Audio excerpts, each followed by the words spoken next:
नमस्कार साथियों, सेविंग गुरुजी YouTube channel पर आप सभी दोस्तों का हार्दिक स्वागत है। दोस्तों, नया साल आने वाला है और अभी तक अपने लाइफ में कोई फाइनेंशियल प्लानिंग नहीं करी है तो ये वीडियो आपके लिए हो सकता है कि किस तरह से हम फाइनेंशियल प्लानिंग करें और अपने लॉन्ग टर्म गोल्स को प्राप्त करें। तो दोस्तों, सेविंग गुरुजी चैनल को सब्सक्राइब कर लें, लाइक कर लें, शेयर कर लें, बेल आइकन क्लिक कर लें, जिससे हमारे लेटेस्ट नोटिफिकेशन प्राप्त हो सकें। अब बात करेंगे दोस्तों अपने वीडियो की, जिसमें बात करेंगे हम फाइनेंशियल प्लानिंग को लेकर। क्या होती है फाइनेंशियल प्लानिंग?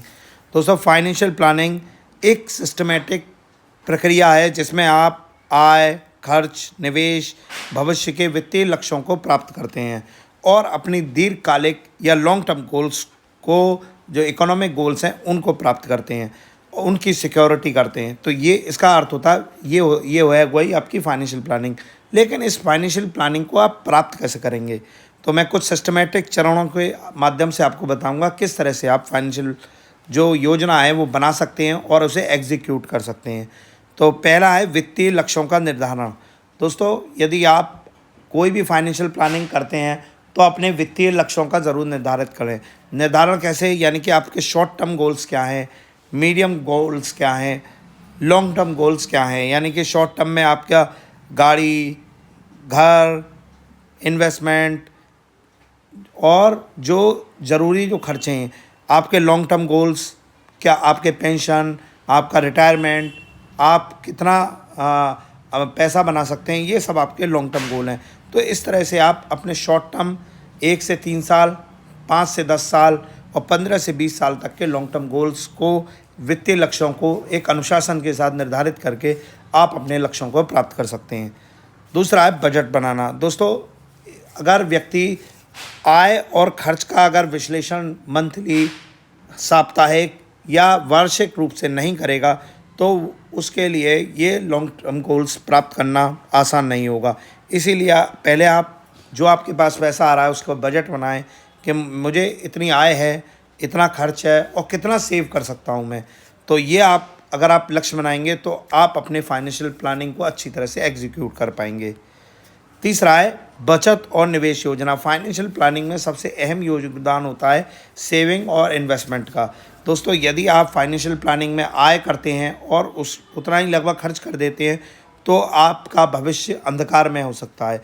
यदि आप अगर अपनी फाइनेंशियल प्लानिंग में अगर कोई सेविंग नहीं करेंगे, कोई इन्वेस्टमेंट नहीं करेंगे तो कहीं ना कहीं आपका आने वाला जीवन रिस्की हो सकता है। तो आप आज से ही कम से कम 20 से 25% आप अपनी सैलरी का ज़रूर निवेश करें, जिसमें आप निवेश कर सकते हैं म्यूचुअल फंड्स में, शेयर बाज़ार में, पीपीएफ अकाउंट खोल सकते हैं, फिक्स्ड डिपॉजिट अकाउंट खोल सकते हैं, जिसमें कि इसके अलावा गोल्ड बीज, सिल्वर बीज, इस तरह के चीज़ों में भी आप निवेश कर सकते हैं और अपने दीर्घकालिक लक्ष्यों को प्राप्त कर सकते हैं।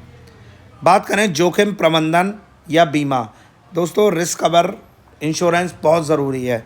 यदि कोई अप्रिय घटना आपके कमाने वाले व्यक्ति के साथ हो जाए, कोई स्वास्थ्य से संबंधित घटना हो जाए, यदि आप कोई बिजनेस करते हैं तो संपत्ति का लॉस हो जाए, तो या आपके परिवार में जो मुखिया है उसके संग कोई अनिश्चितकालीन घटना हो जाए, तो इसके लिए आप जीवन बीमा, स्वास्थ्य बीमा, संपत्ति बीमा, टर्म बीमा, ये नेसेसरी है, आपको ज़रूर होना चाहिए।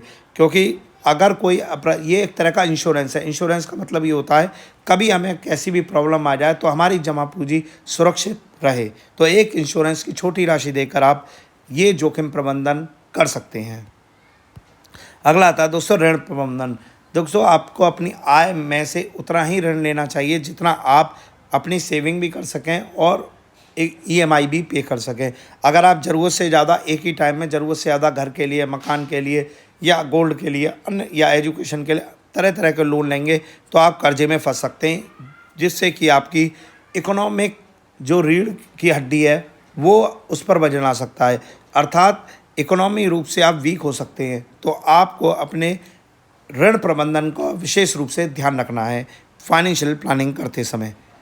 अगला है दोस्तों रिटायरमेंट योजना। एक व्यक्ति एक उम्र तक कमाता है, लेकिन उम्र के बाद आजकल सरकारी जॉब तो है नहीं, ज़्यादातर प्राइवेट जॉब है, तो आपको अपनी रिटायरमेंट योजना पर भी ध्यान देना चाहिए।